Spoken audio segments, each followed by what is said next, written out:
if you cannot answer the question, you should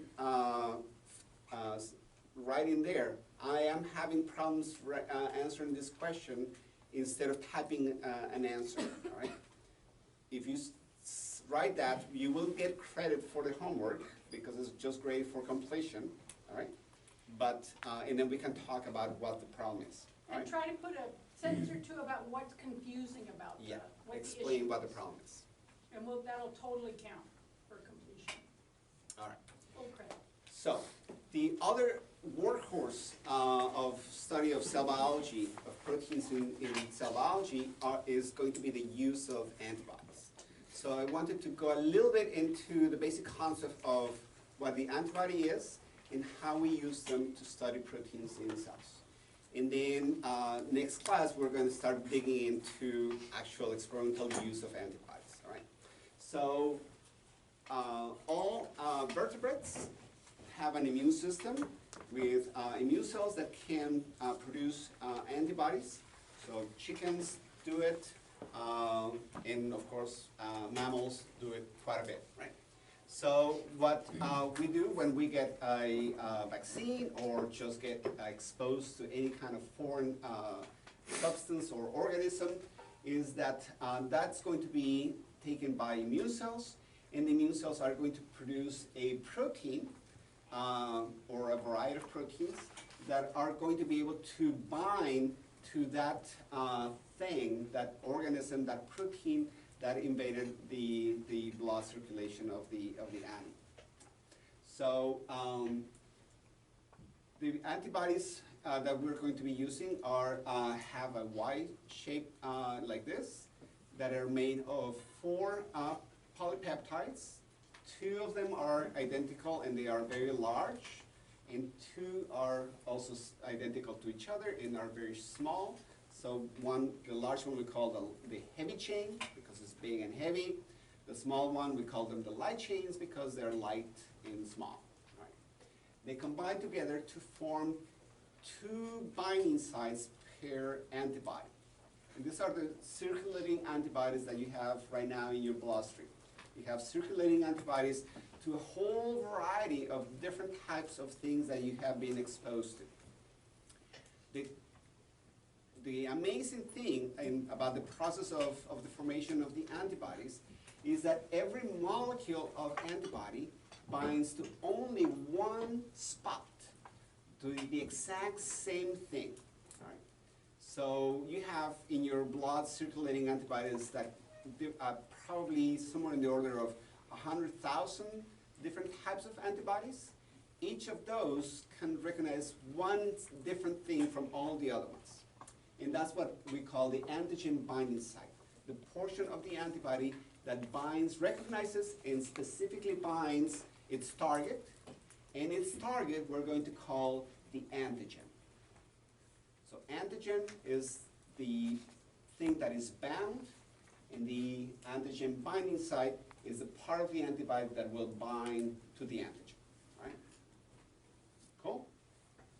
So if you were to, right now, take a purified protein, take a protein from snake, and I take one of you and I inject that protein from snake, your immune cells are going to be exposed to that snake protein that is illustrated in that little cute diagram there. And the immune system is going to chop that into pieces that have color-coded in there. These are just segments of the protein of about, I don't know, 5, 10 amino acids. And each of those 5, 10 amino acids are going to constitute different antigens. So that snake protein there has 1, 2, 3, 4, 5, 6 antigens, 6 different antigens. And your body is going to develop specific antibodies to each of them. All right. In this case here, the yellow antibody will bind only to the yellow antigen, and a separate blue antibody will bind to the blue antigen. All right. And because you have lots of immune cells, all of which are responding to doing all this and pumping up all their specific antibodies, your blood is a soup of that contains many, many different types of antibodies. All right? Because of that, we call it a polyclonal antibody, which is shown 2 slides down the road. So a polyclonal is a mixture of a variety of antibodies that will bind to many different antigens. Each of them binds one antigen, but collectively they can bind to a whole bunch of antigens. All right? And that's what we all do. That's what we all contain in our blood. We have a polyclonal serum against flu virus, and you all got the MMR vaccine, right? So I just got the MMR vaccine last week because I found out that probably I didn't get it as a child and I didn't get sick, and there's people getting sick around me. I don't want to get sick, so I just got the MMR vaccine. So now I have antibodies against MMR and all the other things. So you have polyclonal serums, all right? Because you have lots of antibodies. Yes? JC, I didn't see you there before. Oh, hi. What would be the case of monoclonal antibodies? Like, when would we see that? Yeah, so that's what happens if you just immunize an animal and you take the blood. That's going to be a polyclonal serum. However, there are unique techniques that I'm not going to go into the methodology of it, but it involves cell culture of immune cells in doing things with mice that are not very nice, but are really useful because they end up giving us not a collection of many different types of antibodies, but one unique antibody, all of which are bind to the exact same thing. So this is done through manipulations of cells in tissue culture in mice. All right? So when people do that, you can obtain now a liquid that contains 100% of the exact same antibody. So we call it a monoclonal antibody, which is, of course, very useful as well. Both are useful, okay? Both have their uses, yes? Are you saying that monoclonal antibodies don't occur in nature, or are they? Correct. Monoclonal antibodies are a product of lab research and lab activity. You will not find that in nature. You basically start out with a polyclonal, and then through cell culture, clone it out so you have you have a cell culture that is producing a single one of those polyclonals. So when we use polyclonals in general, they're going to recognize a single protein, but many antigens along that protein. With a monoclonal, it's going to recognize a single protein, but one antigen on that protein. All right? Good? Questions?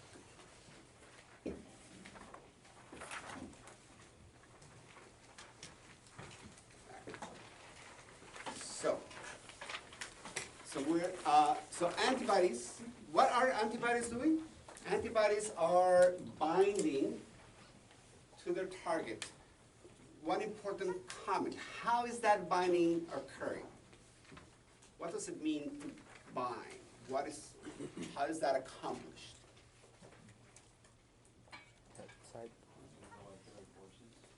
Through intermolecular forces like ionic or hydrogen bonding. exactly, right. So through bonding, so we're going to be using ionic bonding, so positive, negative charges, they attract. So amino acid side chains. It's all about amino acids here because the antibody itself is a protein. The snake protein that I injected into you is a protein, so their side chains are going to be interacting. So ionic bonding, hydrophobic bonding, van der Waals bonding, everything except covalent bonding. There's not going to be forming a covalent bond. But essentially the antibody is going to have this binding pocket that is going to be putting side chains that will be able to couple and bind properly to its antigen. And that binding can be quite energetically strong. Not covalent, but strong, right? So essentially what you have created with antibodies is a molecular tweezer that will allow you to grab the protein you want. All right?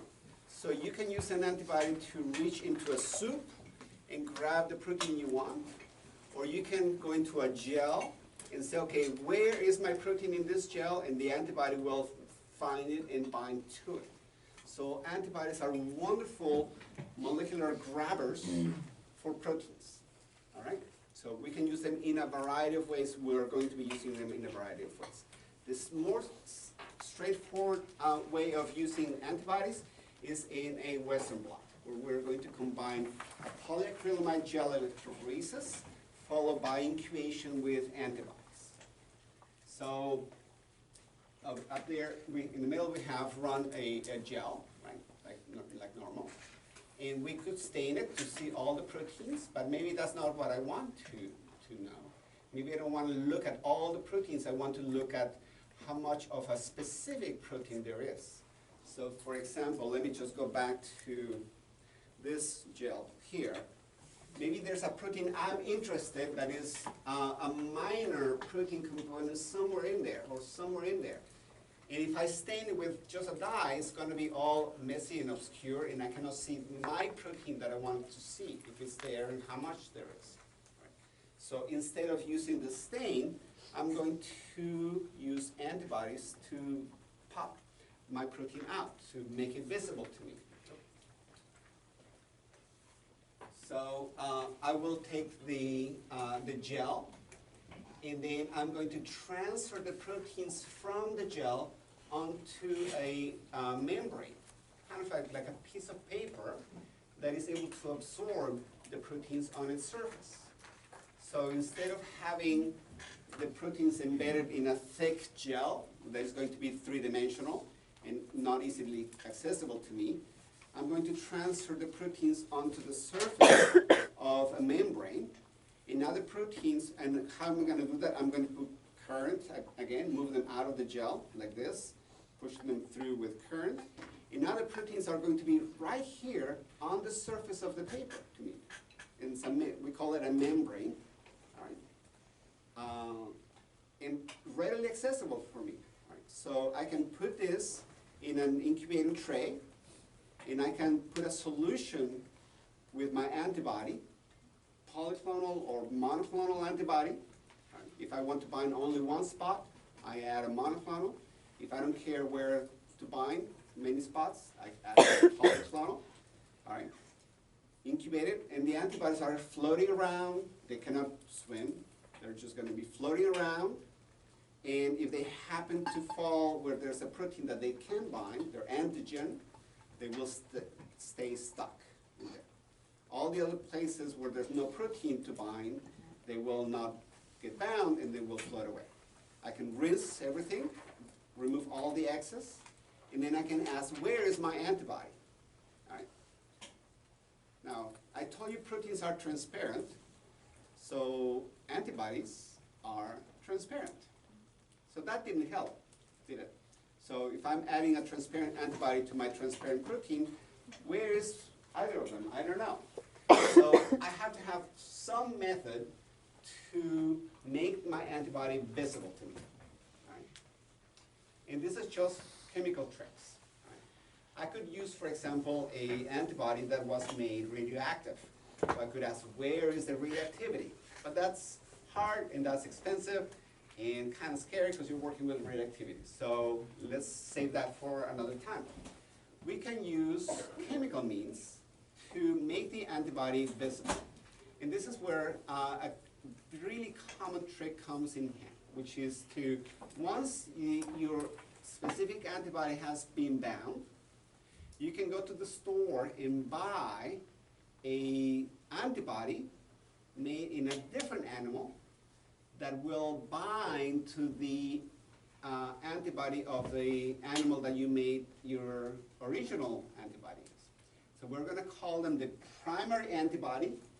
The primary antibody is the one you made against your protein of interest, and that's the one that is binding the antigen.